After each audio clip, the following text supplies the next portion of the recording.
Hello ವೀಕ್ಷಕರೇ, welcome to Chaitra Harish channel. ನಾನು ಇವತ್ತಿನ ವಿಡಿಯೋದಲ್ಲಿ ಹೆಲ್ದಿ ಪ್ರೋಟೀನ್ ರಿಚ್ ಮಲ್ಟಿಗ್ರೇನ್ ಪಲ್ಯ ಅಂದರೆ ಮಲ್ಟಿಗ್ರೇನ್ ಜುನುಕ ಮಾಡೋದು ಹೇಗೆ ಅಂತ ತೋರಿಸ್ಕೊಡ್ತಾ ಇದ್ದೀನಿ. ನೋಡಿ, ಮನೆಯಲ್ಲಿ ಏನು ತರಕಾರಿ ಇಲ್ಲದೆ ಇರುವಾಗ ಈ ರೊಟ್ಟಿ ಅಥವಾ ಚಪಾತಿ ಜೊತೆ ಏನಾದರೂ ಕ್ವಿಕ್ಕಾಗಿ ಮಾಡುವಂತಹ ಹಾಗೆ ಹೆಲ್ದಿ ಮತ್ತು ತುಂಬಾ ಟೇಸ್ಟಿ ಆಗಿರುವಂಥ ರೆಸಿಪಿ ಬಗ್ಗೆ ಏನಾದರೂ ಥಿಂಕ್ ಮಾಡ್ತಾ ಇದ್ದರೆ ನಾನಿವತ್ತು ತೋರಿಸ್ಕೊಡ್ತಾ ಇರುವಂಥ ರೆಸಿಪಿನ ಟ್ರೈ ಮಾಡಿ. Hope you will be enjoy this yummy recipe. ನಾನು ಇದನ್ನು ಪ್ರೋಟೀನ್ ರಿಚ್ ಮಲ್ಟಿಗ್ರೇನ್ ಪಲ್ಯ ಅಂತ ಕರಿತಾ ಇರೋದು ಏನಕ್ಕಪ್ಪ ಅಂದರೆ, ನಾನು ಈ ಪಲ್ಯ ಮಾಡಲಿಕ್ಕೆ ಪ್ರೋಟೀನ್ ರಿಚ್ ಇರುವಂಥ ಕಾಳುಗಳನ್ನ ಯೂಸ್ ಮಾಡ್ತಾ ಇದ್ದೀನಿ. ಅವುಗಳು ಯಾವುದಪ್ಪ ಅಂತ ನೋಡೋದಾದರೆ, ಮೊದಲನೇದಾಗಿ ಹಾರ್ಸ್ ಗ್ರಾಮ್ ಅಂದರೆ ಹುರುಳಿಕಾಳು. 100 ಗ್ರಾಮ್ ಆಫ್ ಹುರುಳಿಕಾಳಲ್ಲಿ ನಮಗೆ 22 ಗ್ರಾಮ್ನಷ್ಟು ಪ್ರೋಟೀನ್ ಸಿಗುತ್ತೆ. ಮತ್ತು ಎರಡನೇದಾಗಿ ನಾನು ಹೆಸರು ಕಾಳು ಯೂಸ್ ಮಾಡ್ತಾ ಇದ್ದೀನಿ. ಈ 100 ಗ್ರಾಮ್ ಹೆಸರು ಕಾಳಲ್ಲಿ ನಮಗೆ 24 ಗ್ರಾಮ್ನಷ್ಟು ಪ್ರೋಟೀನ್ ಸಿಗುತ್ತೆ. ಮೂರನೇದಾಗಿ ಈ ಬ್ರೌನ್ ಚೆನ್ನ ಚಿಕ್ಪಿ ಅಂತೀವಲ್ಲ ಕನ್ನಡದಲ್ಲಿ, ಕಡಲೆಕಾಳು ಅಂತೀವಲ್ಲ, 100 ಗ್ರಾಮ್ ಕಡಲೆಕಾಳಲ್ಲಿ ನಮಗೆ 18 ಗ್ರಾಮ್ನಷ್ಟು ಪ್ರೋಟೀನ್ ಸಿಗುತ್ತೆ. ಅಲ್ಲದೆ ನಾಲ್ಕನೇದಾಗಿ ತೊಗರಿಬೇಳೆ ಅಂದರೆ ಇದನ್ನು ತೂರ್ ದಾಲ್ ಅಂತ ಕರೀತಾರೆ ಇಂಗ್ಲೀಷಲ್ಲಿ. ಇದು 100 ಗ್ರಾಮ್ ತೂರ್ ದಾಲಲ್ಲಿ ನಮಗೆ 22 ಗ್ರಾಮ್ನಷ್ಟು ಪ್ರೋಟೀನ್ ಸಿಗುತ್ತೆ. ಹಾಗೆ ಕೊನೆಯದಾಗಿ ನಾನು ಫ್ರೈಡ್ ಗ್ರಾಮ್ನ ಹಾಕ್ಕೊಳ್ತಾ ಇದ್ದೀನಿ ಈ ಪಲ್ಯಕ್ಕೆ. ಇದು ಕೂಡ 100 ಗ್ರಾಮ್ ಫ್ರೈಡ್ ಗ್ರಾಮಲ್ಲಿ ನಮಗೆ ಅಂದರೆ ಹುರ್ಗಡ್ಲೆಯಲ್ಲಿ 22 ಗ್ರಾಮ್ನಷ್ಟು ಪ್ರೋಟೀನ್ ಸಿಗುತ್ತೆ. ಹಾಗಿದ್ರೆ ಈ ಪ್ರೋಟೀನ್ ಪ್ಯಾಕೇಜ್ ಇರುವಂಥ ಮಲ್ಟಿಗ್ರೇನ್ ಪಲ್ಯ ಅಂದರೆ ಮಲ್ಟಿಗ್ರೇನ್ ಜುನುಕ ಮಾಡೋದು ಹೇಗೆ ಅಂತ ನೋಡೋಣ ಬನ್ನಿ. ಮೊದಲನೇದಾಗಿ ನಾನಿಲ್ಲಿ ಹುರ್ಕೊಳ್ಳೋದಕ್ಕೆ 2 ಟೇಬಲ್ ಸ್ಪೂನಷ್ಟು ಹುರುಳಿಕಾಳು ಮತ್ತು 1 ಟೇಬಲ್ ಸ್ಪೂನಷ್ಟು ಕಡಲೆಕಾಳು ಹಾಗೆ 1 ಟೇಬಲ್ ಸ್ಪೂನಷ್ಟು ಹೆಸರು ಕಾಳು ತಗೊಳ್ತಾ ಇದ್ದೀನಿ. ಮತ್ತು 1 ಟೇಬಲ್ ಸ್ಪೂನಷ್ಟು ಫ್ರೈಡ್ ಗ್ರಾಮ್ ಅಂದರೆ ಹುರಿಗಡಲೆ ತಗೊಳ್ತಾ ಇದ್ದೀನಿ. ಒಂದು ಅರ್ಧ ಟೇಬಲ್ ಸ್ಪೂನಷ್ಟು ಕೊತ್ತಂಬರಿ ಕಾಳು ಹಾಗೆ ಒಂದು ಅರ್ಧ ಟೇಬಲ್ ಸ್ಪೂನಷ್ಟು ಜೀರಿಗೆ ಮತ್ತು ಒಂದು ಅರ್ಧ ಟೇಬಲ್ ಸ್ಪೂನಷ್ಟು ತೊಗರಿ ಕಾಳನ್ನ ತಗೊಳ್ತಾ ಇದ್ದೀನಿ. ಹಾಗೆಯೇ ಒಂದು 5 ಮೆಣಸು, 2 ಲವಂಗ ಹಾಗೆ ಚಕ್ಕೆ ಮತ್ತು 7 ಒಣಮೆಣಸಿನಕಾಯಿನ ನಾನು ಈಗ ಹುರ್ಕೊಳ್ಳೋಕೆ ತಗೊಳ್ತಾ ಇದ್ದೀನಿ. ನೋಡೋಣ ಬನ್ನಿ ಹೇಗೆ ಹುರಿಯೋದು ಅಂತ. ನೋಡಿ, ಒಂದೊಂದು ತರಹದ ಕಾಳುಗಳು ಡಿಫ್ರೆಂಟ್ ರೋಸ್ಟಿಂಗ್ ಟೈಮ್ನ ತಗೊಳುತ್ತೆ. ನಾನೀಗ ತೋರಿಸ್ಕೊಡ್ತಾ ಇರೋ ವಿಧಾನದಲ್ಲಿ ನೀವು ಕೂಡ ಈ ರೀತಿ ಹುರ್ಕೊಂಡ್ರೆ ಕಾಳುಗಳನ್ನ ಯಾವ ಕಾಳುಗಳು ಸಹಿತ ಸಿಯೋದಿಲ್ಲ ಅಂದರೆ ಚಾರಿಂಗ್ ಆಗೋದಿಲ್ಲ. ಬನ್ನಿ ಹೇಗೆ ಹುರಿಯೋದು ನೋಡೋಣ. ಮೊದಲಿಗೆ ನಾನಿಲ್ಲಿ ಹುರಿಲಿಕ್ಕೆ ಒಂದು ಪಾತ್ರೆ ಇಟ್ಕೊಂಡಿದ್ದೀನಿ. ಇದು ಕಾದ್ಮೇಲೆ ನಾನು ಇದಕ್ಕೆ ಹುರುಳಿಕಾಳನ್ನ ಹಾಕೊಳ್ತಾ ಇದ್ದೀನಿ ಮೊದಲನೇದಾಗಿ. ಯಾಕೆಂದರೆ ಹುರುಳಿಕಾಳು ಹುರಿಲಿಕ್ಕೆ ಸ್ವಲ್ಪ ಟೈಮ್ ತಗೊಳುತ್ತೆ, ಹಾಗಾಗಿ ನಾನು ಮೊದಲು ಹುರುಳಿಕಾಳನ್ನ ಹುರ್ಕೊಳ್ತಾ ಇದ್ದೀನಿ. ನೋಡಿ, ಹುರುಳಿಕಾಳು ಸ್ವಲ್ಪ ಕಲರ್ ಚೇಂಜ್ ಆಗುತ್ತೆ ಮತ್ತು ಆ ಒಂದು ಹುರುಳಿಕಾಳು ಫ್ಲೇವರ್ ಬರಲಿಕ್ಕೆ ಸ್ಟಾರ್ಟ್ ಆಗುತ್ತೆ. ಅಲ್ಲಿ ತನಕ ನಾವು ಈ ಹುರುಳಿಕಾಳನ್ನ ಹುರ್ಕೊಬೇಕಾಗುತ್ತೆ. ಈಗ ಹುರಿದಿರೋ ಹುರುಳಿಕಾಳನ್ನ ನಾನೀಗ ಒಂದು ಪ್ಲೇಟಿಗೆ ಹಾಕೊಳ್ತಾ ಇದ್ದೀನಿ. ನಂತರ ನಾನು ಇದಕ್ಕೆ ಕಡಲೆಕಾಳನ್ನ ಹಾಕ್ಕೊಂಡು ಹುರ್ಕೊಳ್ತಾ ಇದ್ದೀನಿ. ಇದು ಸ್ವಲ್ಪ ಹುರ್ಕೊಂಡಾದ್ಮೇಲೆ ನಾನು ಇದಕ್ಕೆ ಹೆಸರು ಕಾಳನ್ನ ಹಾಕೊಳ್ತಾ ಇದ್ದೀನಿ. ಇವೆರಡನ್ನೂ ಇವಾಗ ಚೆನ್ನಾಗಿ ಹುರ್ಕೊಳ್ತಾ ಇದ್ದೀನಿ. ಈ ರೀತಿ ಇವೆರಡನ್ನು ಚೆನ್ನಾಗಿ ಹುರ್ಕೊಂಡ್ಮೇಲೆ ನಾನು ಇದಕ್ಕೆ ಮೆಣಸಿನ್ಕಾಯಿ ತೊಗೊಂಡಿದ್ನಲ್ಲ, ಒಣ ಮೆಣಸಿನ್ಕಾಯಿನ ಹಾಕ್ಕೊಂಡು ಹುರ್ಕೊಳ್ತಾ ಇದ್ದೀನಿ.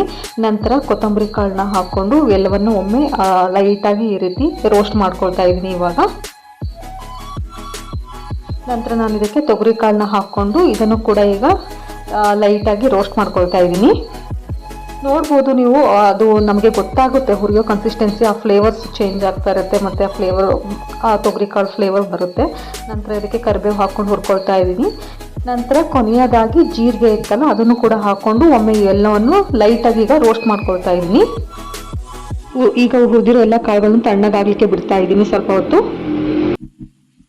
ಇದು ತಣ್ಣಗಾದ್ಮೇಲೆ ಇದನ್ನ ಒಂದು ಮಿಕ್ಸಿ ಜಾಗರಿಗೆ ಹಾಕೊಂಡು ಲೈಟಾಗಿ ಮಿಕ್ಸಿ ಮಾಡ್ಕೊಬೇಕಾಗುತ್ತೆ. ನೋಡಿ, ಈ ರೀತಿ ತರಿಯಾಗಿರ್ಬೇಕು, ನುಣ್ಣಗೆ ಮಾಡ್ಕೊಬಾರ್ದು ಈ ಪುಡಿನ.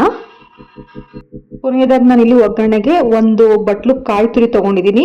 ನೀವು ಕಾಯಿ ತುರಿ ಹಸಿ ಕೊಬ್ಬರಿ ಇಲ್ಲ ಅಂದರೆ ಒಣ ಕೊಬ್ಬರಿ ಕೂಡ ಹಾಕೊಬೋದು, ಚೆನ್ನಾಗಿರುತ್ತೆ. ಮತ್ತು 2 ಮೀಡಿಯಂ ಸೈಜ್ ಈರುಳ್ಳಿ ಹಾಗೆ 2 ಹಸಿ ಮೆಣಸಿನ್ಕಾಯಿ ಹೆಚ್ಚಿಟ್ಕೊಂಡಿದ್ದೀನಿ. ಮತ್ತು ಒಂದು ಸ್ವಲ್ಪ ಸಬ್ಬಸ್ಗಿ ಸೊಪ್ಪು ತೊಗೊಂಡಿದ್ದೀನಿ. ಇದು ಹಾಕೋದ್ರಿಂದ ಫ್ಲೇವರ್ ಚೆನ್ನಾಗಿರುತ್ತೆ ಪಲ್ಯಕ್ಕೆ. ಇದು ಇದ್ರೆ ಹಾಕೊಳ್ಳಿ, ಇಲ್ಲಾಂದರೆ ಅದು ಆಪ್ಷನಲ್ಲು. ಹಾಗೆ ಕೊತ್ತಂಬರಿ ಸ್ವಲ್ಪ ತೊಗೊಂಡಿದ್ದೀನಿ ಮತ್ತು ಕರಿಬೇವು. ಈಗ ಒಗ್ಗರಣೆ ಮಾಡ್ಕೊಳ್ತಾ ಇದ್ದೀನಿ. ಮೊದಲಿಗೆ ಒಂದು ಪಾತ್ರೆ ಇಟ್ಕೊಂಡಿದ್ದೀನಿ.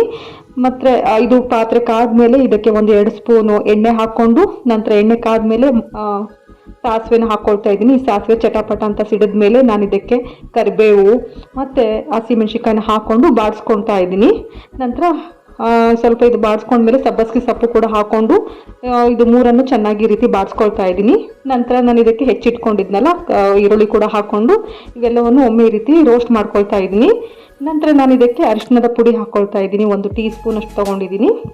ಕಲರ್ ಚೆನ್ನಾಗಿ ಬರುತ್ತೆ ಅನ್ನೋದಕ್ಕೋಸ್ಕರ. ನಂತರ ರುಚಿಗೆ ತಕ್ಕಷ್ಟು ಉಪ್ಪು ಇವೆಲ್ಲವನ್ನು ಹಾಕ್ಕೊಂಡು ಒಮ್ಮೆ ಈ ರೀತಿ ಚೆನ್ನಾಗಿ ಬಾಡಿಸ್ಕೊಳ್ತಾ ಇದ್ದೀನಿ. ಮತ್ತು 1 ಸ್ಪೂನು ನಾನು ಹುಣಸೆ ಹುಳಿನ ಹಾಕ್ಕೊಳ್ತಾ ಇದ್ದೀನಿ. ನೀವು ಹುಳಿ ನೋಡಿಕೊಂಡು ಹಾಕ್ಕೊಬೇಕಾಗುತ್ತೆ. ಇದೆಲ್ಲ ಮಿಶ್ರಣವನ್ನು ಚೆನ್ನಾಗಿ ಬಾಡಿಸ್ಕೊಂಡ ಮೇಲೆ ನಾನು ಇದಕ್ಕೆ ಒಂದು ಅರ್ಧ ಲೀಟ್ರಷ್ಟು ನೀರನ್ನ ಹಾಕ್ಕೊಳ್ತಾ ಇದ್ದೀನಿ. ನೋಡಿ, ನೀರನ್ನ ನೋಡಿಕೊಂಡು ಹಾಕ್ಕೊಳ್ಬೇಕಾಗುತ್ತೆ. ಇದನ್ನು ಸ್ವಲ್ಪ ಈ ರೀತಿ ಕುದಿಲಿಕ್ಕೆ ಬಿಡೋಣ. ಆ್ಯಕ್ಚುಲಿ ಒಗ್ಗರಣೆಗೆ ಕಡಲೆಕಾಳು ಹಾಕೋದು ಮರ್ತಿದ್ದೆ, ಸೊ ಅದಕ್ಕೆ ಇವಾಗ ಸಪ್ರೇಟಾಗಿ ಹುರಿದು ಹಾಕ್ಕೊಳ್ತಾ ಇದ್ದೀನಿ. ಇದು ಹಾಕೊಳ್ಳೋದ್ರಿಂದ ಪಲ್ಯ ತಿನ್ನಬೇಕಾದ್ರೆ ನಮಗೆ ಅದು ಕಡಲೆಕಾಳು ಸಿಕ್ಕರೆ ಮಜವಾಗಿರುತ್ತೆ. ಈ ಒಗ್ಗರಣೆ ನೀರು ಬಿಸಿ ಆದಮೇಲೆ ನಾನು ಇದಕ್ಕೆ ತುರಿದಿಟ್ಕೊಂಡಿರುವಂಥ ಕೊಬ್ಬರಿ ಹಾಗೆ ಕೊತ್ತಂಬರಿ ಸೊಪ್ಪನ್ನ ಹಾಕ್ಕೊಂಡು ಎಲ್ಲವನ್ನು ಒಮ್ಮೆ ಚೆನ್ನಾಗಿ ಮಿಕ್ಸ್ ಮಾಡ್ಕೊಳ್ತಾ ಇದ್ದೀನಿ. ಕೊನೆಯದಾಗಿ ನಾನು ಇದಕ್ಕೆ ಮಿಕ್ಸಿ ಮಾಡಿ ಇಟ್ಕೊಂಡಿದ್ನಲ್ಲ ಕಾಳಿನ ಪುಡಿನ ನಿಧಾನಕ್ಕೆ ಸ್ವಲ್ಪ ಸ್ವಲ್ಪನೇ ಹಾಕ್ಕೊಳ್ತಾ ಇದ್ದೀನಿ. ನೋಡಿ, ಒಮ್ಮೆಲೆ ಡೈರೆಕ್ಟಾಗಿ ಜಾಸ್ತಿ ಹಾಕ್ಕೊಂಡ್ರೆ ಇದರಲ್ಲಿ ಗಂಟಾಗೋ ಚಾನ್ಸಸ್ ಜಾಸ್ತಿ ಇರುತ್ತೆ. ಹಾಗಾಗಿ ಒಂದು ಕೈಯಲ್ಲಿ ಈ ರೀತಿ ಪುಡಿನ ಹಾಕ್ಕೊಬೇಕಾಗುತ್ತೆ, ಇನ್ನೊಂದು ಕೈಯಲ್ಲಿ ಈ ರೀತಿ ಸೌಟಲ್ಲಿ ನಾವು ತಿರುಗಿಸ್ತಾ ಇರಬೇಕಾಗುತ್ತೆ. ನೋಡಿ, ಕಾಳು ಪುಡಿ ಹಾಕ್ತಾ ಇರೋದ್ರಿಂದ ಬೇಯ್ತಾ ಇದು ತಿಕ್ಕಾಗ್ತಾ ಹೋಗುತ್ತೆ, ಅಂದರೆ ಗಟ್ಟಿ ಆಗ್ತಾ ಹೋಗುತ್ತೆ. ಹಾಗಾಗಿ ನಾವು ನೀರನ್ನ ನೋಡಿಕೊಂಡು ಹಾಕ್ಕೊಬೇಕಾಗುತ್ತೆ. ಅಲ್ಲದೆ ನಾವಿದಕ್ಕೆ ಹುರಿದಿರೋ ಕಾಳು ಪುಡಿನೇ ಹಾಕ್ಕೊಳ್ತಾ ಇರೋದ್ರಿಂದ ನಾವು ಇದನ್ನು ತುಂಬ ಬೇಯಿಸ್ಕೊಳೋ ಅವಶ್ಯಕತೆ ಇಲ್ಲ. ಒಂದು 3 ರಿಂದ 4 ನಿಮಿಷ ನಾವು ಬೇಯಿಸ್ಕೊಂಡ್ರೆ ಸಾಕಾಗುತ್ತೆ ಈ ಪಲ್ಯನ. ನೋಡ್ಬೋದು, ಇವಾಗ ಪಲ್ಯ ಬೆಂದಿದೆ. ಈ ಒಂದು ಕನ್ಸಿಸ್ಟೆನ್ಸಿ ಇದ್ರೆ ಸಾಕಾಗುತ್ತೆ ಈ ಪಲ್ಯ.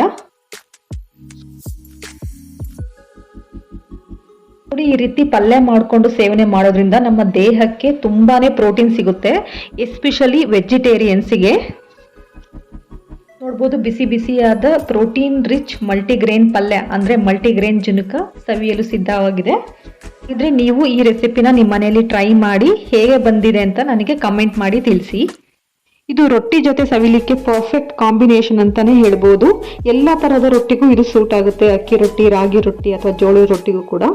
ಹಾಗೆ ನಾನು ನನ್ನ ಮುಂದಿನ ವಿಡಿಯೋದಲ್ಲಿ ಸುಲಭವಾದ ವಿಧಾನದಲ್ಲಿ ಜೋಳದ ರೊಟ್ಟಿ ಮಾಡೋದು ಹೇಗೆ ಅಂತ ತೋರಿಸ್ಕೊಡ್ತಾ ಇದ್ದೀನಿ. ಯಾರಾದರೂ ನನ್ನ ವಿಡಿಯೋನ ಫಸ್ಟ್ ಟೈಮ್ ನೋಡ್ತಾ ಇದ್ರೆ ನನ್ನ ಚಾನಲ್ನ ಸಬ್ಸ್ಕ್ರೈಬ್ ಮಾಡಿ. ಹಾಗೆ ಇನ್ನೂ ಹೆಚ್ಚಿನ ಹೆಲ್ದಿ ರೆಸಿಪಿಗಳಿಗೆ ನನ್ನ ವಿಡಿಯೋಸ್ನ ವಾಚ್ ಮಾಡಿ, ಲೈಕ್ ಮಾಡಿ, ಆದಷ್ಟು ಶೇರ್ ಮಾಡಿ. Thank you.